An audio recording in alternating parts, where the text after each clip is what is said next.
Digital self. Digital self is the persona you use when you're online. Some people maintain one or more online identifies that are distinct from the real world selves.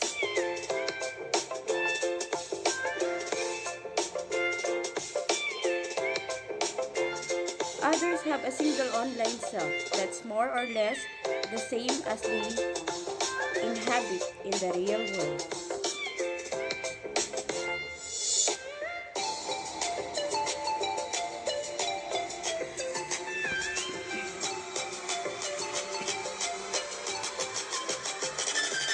Once you go online as your real self, using your own name or appearance, you have an online presence that can be tracked or traced back to you in the real world.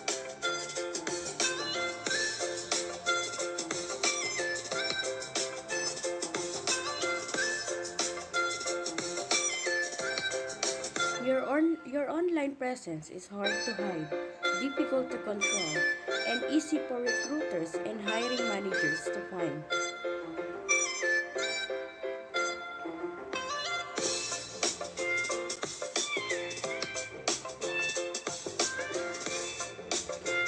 Because of this, it's important to manage your online identity carefully to ensure that your public image, your brand, is presented in the best possible light.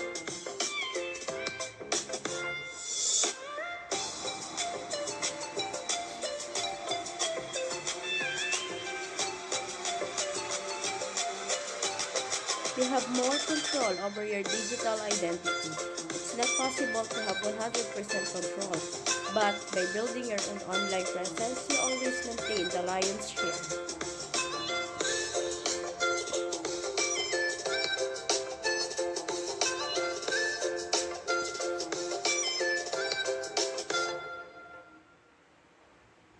You can build a consistent identity and reduce the impact of problems that might put hire or recruiter of contacting you.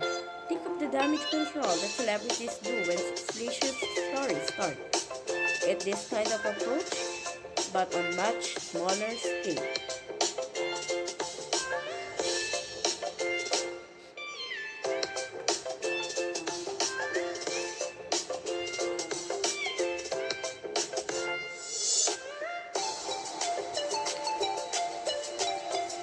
You have the chance to develop your own reputation as an expert or thought leader in your industry. This can mitigate the negative effect of issues such as employment gaps or an otherwise spotty work history. Your online identity is like an investment. You start out with a small amount of capital, and the way you use it over time determines how much of you end up with later on.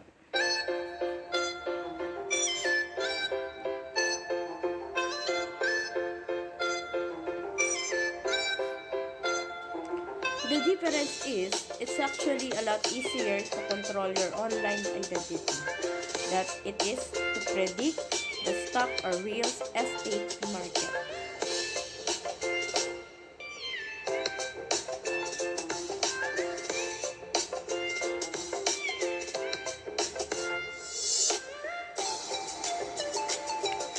Given that your online behavior makes a huge impact on how you present your digital self, it is important to always use social media with care and consistency, always aware of how your personal brand can be affected by what you say and do.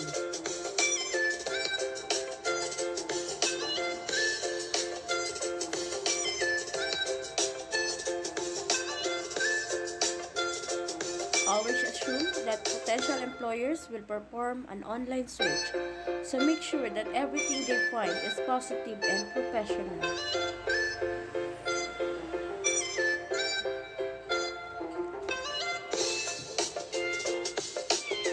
LinkedIn is always the best place to start when you're building your professional identity. It is the world's biggest online professional network, and both hiring managers and recruiters use it to find and vet new talent.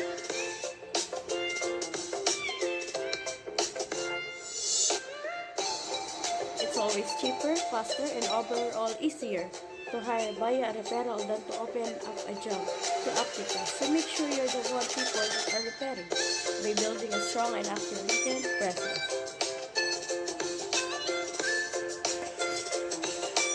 If you think Twitter is not appropriate for professional purposes, think again. It's actually a valuable tool, giving you the chance to follow and chat informally with people in your industry.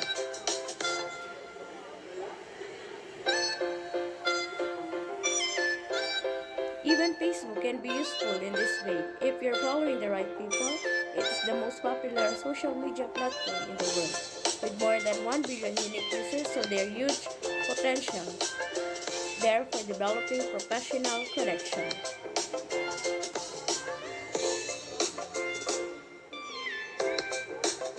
Creating a personal branded blog is a great way to start sharing your own content, and blogging offers some unique advantages.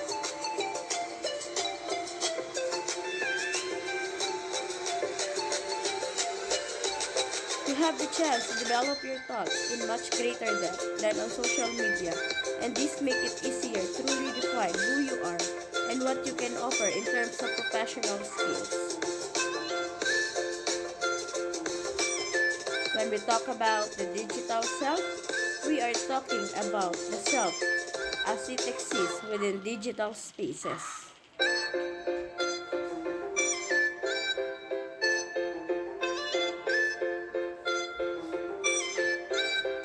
This holds differently for different people, as some of us prefer to live within a pseudonymous or anonymous identity online, divested from our physical selves, while others consider the digital a more holistic identity that extends from the physical.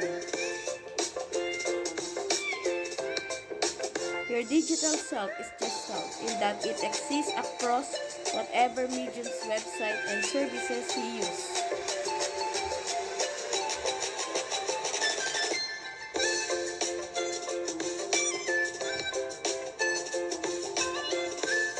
These bits are pieces together to form a whole picture of what it means to be you, or some aspect of you.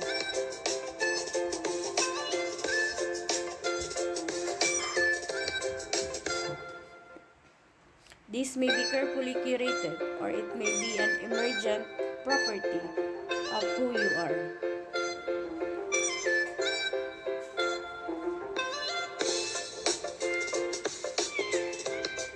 The way your physical self has rights, so does your digital self. Or perhaps it would be more accurate to say that your rights extend to your digital self.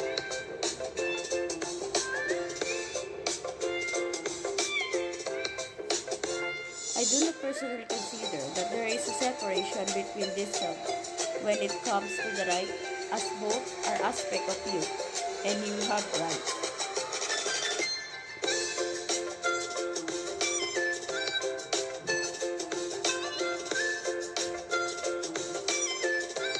These things also all hold true for technology and the digital spaces in which we reside. Our digital autonomy is not the only thing at stake when we look at digital consent.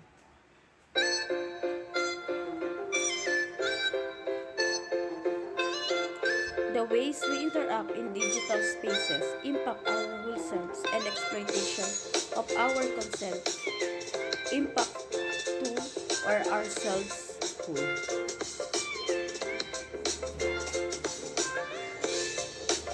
These are, in addition to the threats posed to digital safety and well-being. Consent must be actively sought with one is considering or consenting to it, transparent, and potential consequences must be known and understood.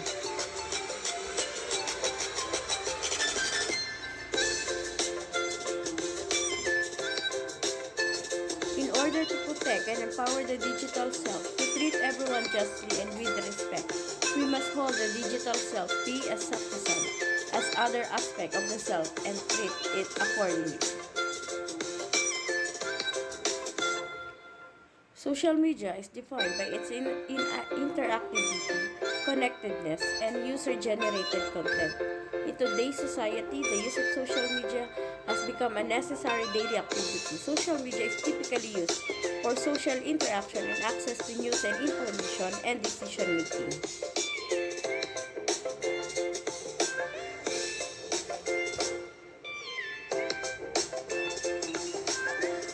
It is a valuable communication tool with others locally and worldwide, as well as to share, create, and spread information.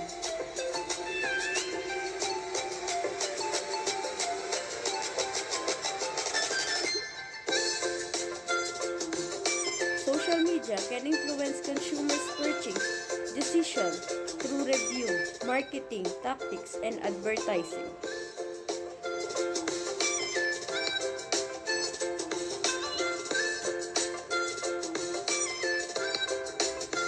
Essentially, social media vastly impacts our ability to communicate, form relationship, access and spread information, and to arrive at the best decision.